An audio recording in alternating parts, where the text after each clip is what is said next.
আসসালামু আলাইকুম। আশা করি যে যেখানে আছেন সবাই ভালো আছেন, সুস্থ আছেন। আলহামদুলিল্লাহ।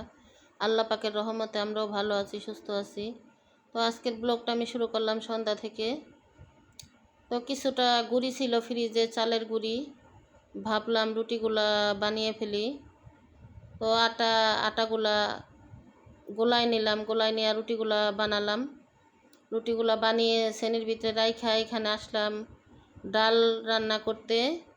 আর এখানে মুরগির মাংস রান্না করুম। রান্নার জন্য এখানে পেঁয়াজগুলা তেলের ভিতরে ভাইজা নিতাছি, কারণ মশলাটা কষাইয়া তারপরে রাইখা দিব নামাইয়া, তারপরে রুটিগুলা ভাজবো। কারণ নাইলে চালের আটা রুটি তো এগুলা বেশিক্ষণ রাখা যায় না, লেগে যায়। তো রান্না বান্না বসানোর আগেই আমি আটাগুলা গুলাই নিছি, কারণ আটাগুলা গুলাইয়া তারপরে রুটি বানাইয়া রাইখা আসছি আবার রান্নাঘরে। তো এই হলো আজকে আমাদের রান্নার আয়োজন: চালের রুটি, মুরগির মাংস আর ডাল ভুনা। এগুলো দিয়ে আমাদের আজকে রাতের খাবার।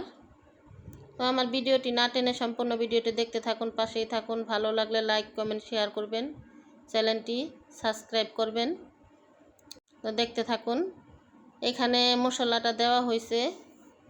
মশলাটা দিয়া এখানে যে সাইডেই কড়াইটা নামায় রাখার জন্য রাখছি, কারণ সাইডে নামায় রাখছি, এখানে বেশি জায়গাও নাই। আর ওই যে বললাম চালের রুটি, এগুলা বেশি সময় হলে লেগে যাবে, এই জন্য তাড়াতাড়ি মশলাটা নামাই রাখাই রুটিগুলা ভাজলাম। আর এখানে মুরগিটার ভিতরে একটু মশলা, লবণ এগুলা মাইখা রাখা হয়েছে, কারণ তাহলে অন্যরকম একটা স্বাদ লাগে, ভিতরে লবণটা ঢুকে। এইখানে আমার রুটিগুলা প্রায় ভাজা শেষ হয়ে আসছে, আর 3-4টা রুটি আছে। রুটিটা কিন্তু খুব সুন্দর হয়ে ফুলছে, কারণ আটা রুটি তো প্রতিদিনই খাই, কিন্তু চালের আটা রুটি একটা অন্যরকম স্বাদ। এই কারণে ভাবলাম বৈশাখী রুচি রুটিগুলা বানিয়ে ফেলি। তো এই যে আমার সবগুলো রুটি ভাজা শেষ। এগুলো এখন আমি একটু ঠান্ডা করে, হালকা ঠান্ডা করে তারপরে বক্সে রাখবো।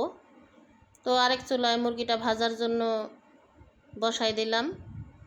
একটু হালকা ভাজবো, ভাইজা এই মশলাটার ভিতরে মাংসটা দেব। কিছুটা আলুও দেব, 4-5টা আলু কাটা নিছি, আলুও দেব এটার ভিতরে, কারণ যেহেতু রুটি দিয়া খাবে, 2-1টা আলু না দিলে কি করে হয়। এইখানে তরকারিটা কষানো শেষ হয়ে গেছে। এখন এই যে এখানে অল্প করে পানি দিয়ে দিলাম। এটা আর বেশি সময় লাগবে না, কারণ আলু মাংসটা দুটোটাই কষানো হয়ে গেছে সুন্দরভাবে। এখন তরকারিটা কিছুক্ষণ বলক আসলেই হয়ে যাবে। এই তো এখানে আমরা রান্নাবান্না শেষ করে আসলাম খাওয়া দাওয়া করতে, কারণ 11টা বাজে গেছে, রাতও অনেক হয়ে গেছে। তো এখানে খাওয়া দাওয়া করে নেই, কারণ এমনিতেই রুটি বানাইতে বানাইতে রান্না করতে করতে অনেক রাত হয়ে গেছে।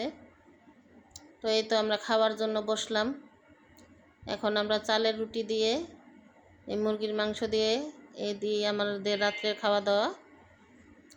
তো এখানে রুটিগুলো আমি সুন্দর করে বক্সে ভরে একটা উপরে আলগা কাপড় দিয়ে ঢাইকা রাখছি, কারণ যাতে শক্ত না হয়, কারণ চালের রুটি তো শক্ত হলে খাওয়া যায় না।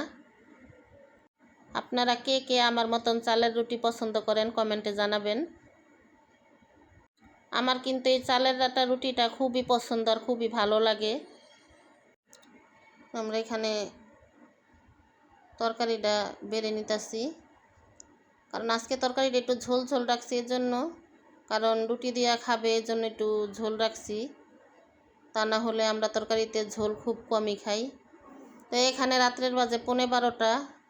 বোন আসলো, এই যে মেয়েটাকে নিয়ে একটু দুষ্টামি করতেছে মেয়েটা, কারণ এখান দিয়ে যাচ্ছিল।